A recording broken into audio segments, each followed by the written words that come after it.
Shalom Aleichem. Hope everyone had a wonderful, wonderful week. What a busy week it's been here in Yeshivat Mevaseret. So many parents, Baruch Hashem, learning with us this week. It's the Yarchei Kala week, and we have the base matters been full with parents visiting and learning with their sons. Shiurim are busy. We have visitors from the outside.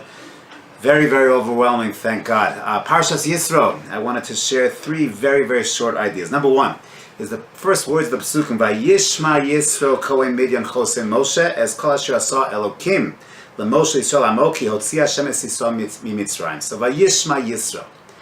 Yitro heard, and as a result of that, he joined the Jewish people. And comes along Rashi, and Rashi says, Vayishma Yitro Ma Shmua Shama Uba. What did he hear? He heard Kriyas Yamsuf, he heard Milchemes Amalek. And that inspired him to join up at this point with the Jewish people. Yisro was a Kohen Midyan. He was a Gentile priest, but he saw something special. He saw something dramatic. He heard about Kriyas Yamsuf. He heard the news. He said something really special is going on. And the juxtaposition between this pasuk by Yishma Yisro and the end of last week's parasha, Parashat B'Shalach, we had the story of Amalek. Amalek also heard about Kriyas Yamsuf. And their response to Kriyas Yamsuf was destructive, was denial, was to undercut, was cynical. And perhaps that's exactly what Rashi is pointing out over here, that Yisro heard Kriyas Yamsuf and Milchemes Amalek. There's two different ways you can respond to inspiration.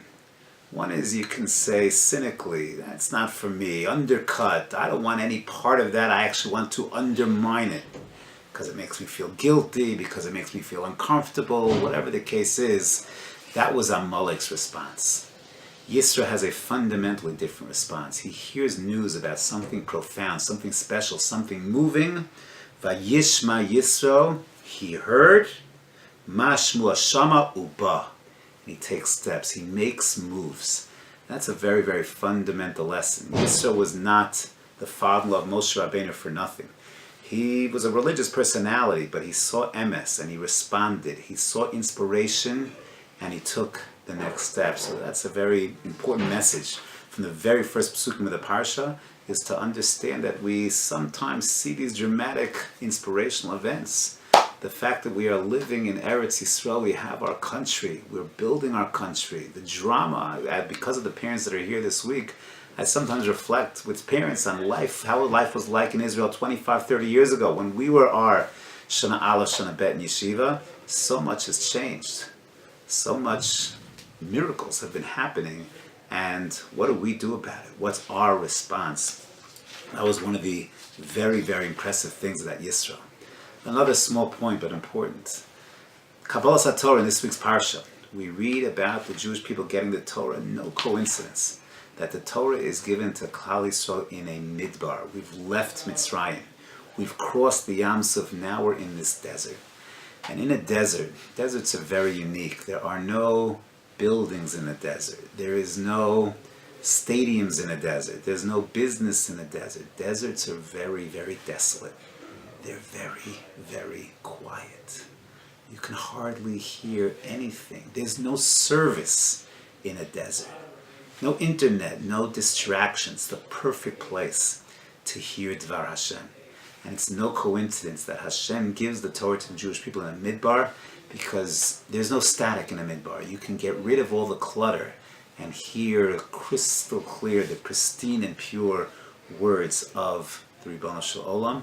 I think it's important as we are engaging in our own growth, our own Kabbalas Torah, our own Shmiras HaMitzvos and Talmud Torah. So many things today especially distract us, create clutter, create static. If we're learning 1 hour a day as we go through our lives, 1 hour a week even, that hour at least should be Midbar-like. Clear the static, clear the distractions, move everything to the side, that we can have a clear, unadulterated, pristine Kabbalas Torah. Last point.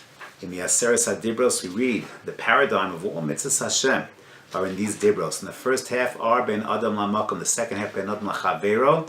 And Rav Hirsch points out there's a progression in each of these Dibros. In the first half, Ben Adam LaMakom, we move from Dibros of belief, Anochi Hashem lo yeh locha Elohim acherim, to dibros of speech, and then to dibros of action, Zochas Yom HaShabbos L'Kadsho, and Kabedes Avicha. Dibros of speech to action. Speech was Lo Sis Hashem Hashem L'Kach L'Achshav, and then action, Shabbos, and Kibbud Av V'Eim.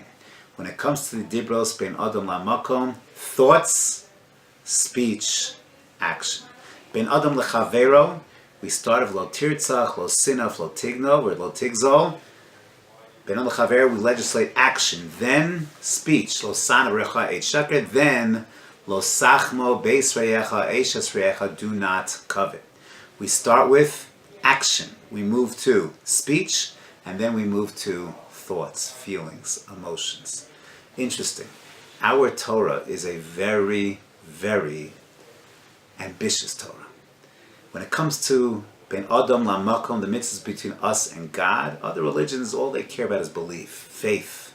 Believe in God, and that's the end of the game, not by us. By us, that faith, that belief has to translate into our speech and ultimately into our actions. We have to manifest our belief into day-to-day shmiras ha-mitzvos, because we are a religion of ma'aseh, of mitzvot, of doing. Not just creed, but also deed. But when it comes to Be'elam L'Chavero, then it starts with don't encroach on your neighbor's property, on his person, respect his spouse, his property, his personhood. But it's not enough just to stop there. Secular legal systems, that's where they stop. We have laws about speech, lashon hara, edus sheker, speak properly, nivel peh, and then we even go into our thoughts. So we have to think the right things. We can't even covet our neighbor's property, his car, his wife. And as such, very ambitious, because the Torah wants for us to do our best to become refined, perfected individuals, to build ourselves higher and higher.